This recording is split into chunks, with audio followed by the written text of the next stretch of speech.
I'm going to tell you a story today about a hat.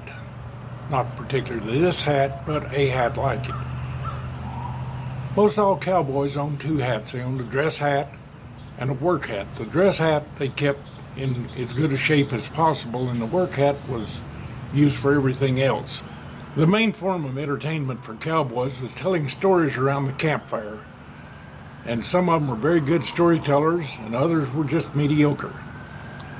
My dad was a great storyteller, and he died in 1956, and this was his hat. It's one of the few things that I still have from him, and I put it on occasionally if I want to feel close. At any rate, this is a story about a hat, as I said.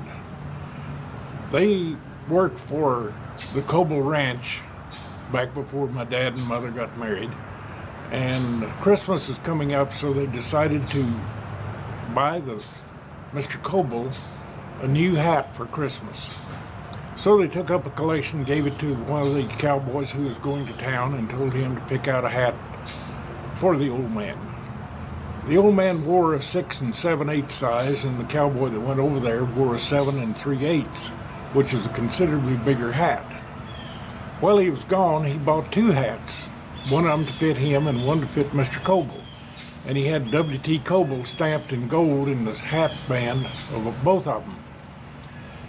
He got back, they gave Mr. Cowboy his hat for Christmas. He was really proud of it, wore it all day on Christmas Day, put it back in the box and put it up on the shelf.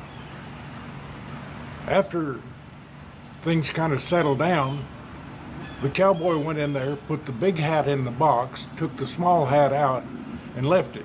Then when Mr. Cowboy decided to wear his new dress hat, he put it on and it fell down over his ears. Well, that was kind of a shock to him because he knew it had fit the time before. So he takes tissue paper out of the box and stuffs it in around the hat band, bring it down to size, and he wears it. Then he puts it back in the box and up on the shelf. Well, they sneak in the house again. They take the big hat with the tissue paper out of the box, put the small tissue paper in the small hat, put it in the box, and leave it. Next time the old man put the hat on, it set up on his head like a teacup. So he takes the paper out and wears it again.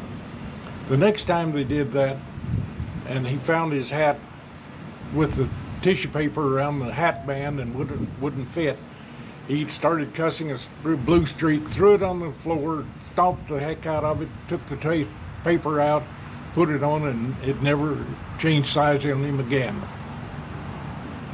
But they told a story about the two hats, or the hat that changed size around the campfire many times after that. Visit my other channels, would you please? You might enjoy them. This is the Old Storyteller.